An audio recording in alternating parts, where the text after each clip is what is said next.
Entendiendo el tiempo que vivimos. Según el apóstol Pablo, cuando le escribe a su hijo en la fe, Timoteo, le hace ver el hecho real que ocurriría en los últimos tiempos, lo que parece una crónica de nuestros días. Les leo algo que está escrito allá. También debes saber esto, que en los últimos días vendrán tiempos peligrosos, que habrá hombres amantes de sí mismos, avaros, vanagloriosos, soberbios, blasfemos, desobedientes a los padres, ingratos, impíos, sin afecto natural, implacables, calumniadores, intemperantes, crueles, aborrecedores de lo bueno, traidores, impetuosos, envanecidos, que amarán más los deleites más que a Dios, que parecerán muy piadosos, pero negarán la eficacia de la piedad. Evítalos. También la Escritura nos dice algo muy importante en el Salmo 125. Los que confían en el Señor son semejantes al monte de Sión, que jamás se mueve, que siempre está en su lugar. Son también semejantes a Jerusalén, que está rodeada de montes. La protección del Señor rodea a su pueblo, desde ahora y para siempre. Jamás se impondrá el cetro de los impíos sobre el país de los justos, para que los justos no caigan en la maldad. Señor, bendice a los que hacen bien, a los que son de recto corazón, pero castiga, Señor, a los que se apartan de ti, recházalos junto con los malhechores. Que haya paz en la iglesia. La palabra dice que el juicio o examen comienza por casa. Por eso, antes de juzgar al mundo por lo que está aconteciendo, debemos examinarnos a nosotros mismos para ver si estamos caminando por la senda correcta. De lo contrario, no tenemos autoridad para juzgar a los que están en el mundo. Por lo escaso del tiempo, debo resumir este mensaje y lo hago tomando 3 aspectos importantes que debemos tener en cuenta. Primero, ¿quiénes somos? Esto tiene que ver con la identidad. En estos días, cuando el mundo ha sido conmovido, se puede ver la fragilidad del ser humano. La soberbia y el orgullo se desvanece ante un Dios que movió una sola pieza y puso en jaque al mundo entero. ¿Qué respuesta hay para todo lo que está ocurriendo?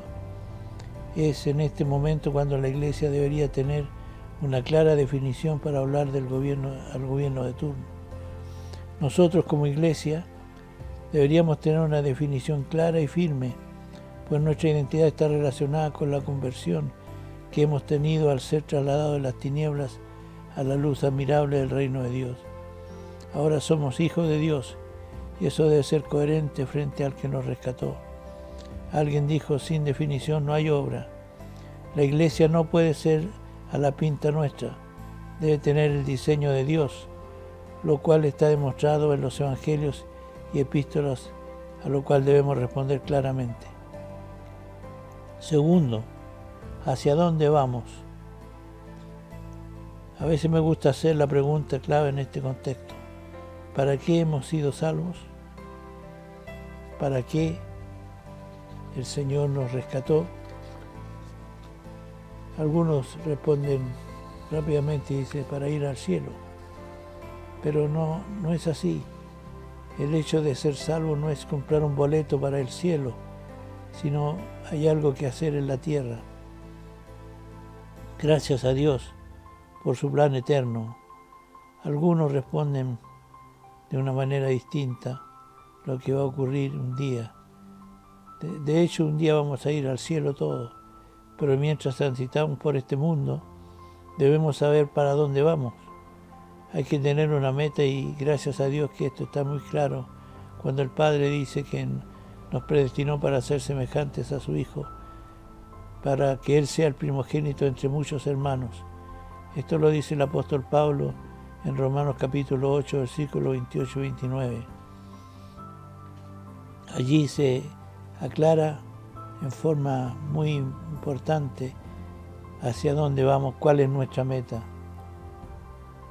Yo creo que esto define mucho nuestra actividad en la tierra, lo que tenemos que hacer, hacia dónde vamos. Hay objetivos claros. No debemos equivocar el camino. Tampoco debemos estar involucrados en cosas que no corresponden. Tenemos que ser ciudadanos y responder a esa responsabilidad, pero no debemos enredarnos en los negocios de la vida a fin de agradar al Señor que nos llamó. Yo creo que la Iglesia debe limpiarse de tanta confusión que existe en estos días. Nuestra meta es ser como Jesús. Él se involucró en todo lo que el Padre le encargó. Nosotros tenemos que involucrarnos en lo mismo. La tercera cosa es, ¿qué tenemos que hacer? Antes de retornar al Padre, Jesús dejó un mandato muy claro que está declarado en Mateo 28, 18 al 20. De acuerdo a la autoridad que Jesús tenía, dice, toda autoridad me ha sido dada en el cielo y en la tierra, por tanto, vayan y hagan discípulos a las naciones, bautizándolos en nombre del Padre, del Hijo y del Espíritu Santo, y enseñándoles todas las cosas que yo les he mandado. Yo estaré con ustedes todos los días hasta el fin del mundo. Yo creo que esto también define algo muy importante. El quehacer de la Iglesia está en torno al mandato del Señor. No podemos estar nosotros lidiando con cosas que no son las que el Señor mandó. No debemos entregarnos a un activismo sin sentido. La Iglesia tiene que obedecer al mandato del Señor. Es un mandato, no es una sugerencia. Por eso debemos estar preparados en este tiempo. Cuando las cosas han ido cambiando, parece que todo el mundo piensa en la venida de Jesús en este instante, pero no sabemos el día ni la hora. Sin embargo, tenemos que estar preparados para cualquier momento. Pero mientras tanto, tenemos que hacer lo que Jesús nos mandó hacer, ir y hacer discípulos a las naciones. Yo creo que estamos en un momento muy especial. Después de esto que vaya pasando, la cuarentena y todo lo demás, cuando esto vaya retirándose, esperamos que así sea, vamos a ver qué sensibilidad tiene el mundo para escuchar lo que el Señor está diciendo. Y allí tenemos que entrar de lleno nosotros a hacer la proclama que el único que puede controlar todas las cosas en el mundo es el Señor Jesucristo. Nosotros nos sujetamos a Él. Y como decía el Salmo que leíamos, es que cuando los que confían en el Señor son semejantes al monte de Sión, es decir, firme, estable, que no se mueve de su lugar porque está bien anclado. También nos habla el Salmo de la protección del Señor que nos rodea.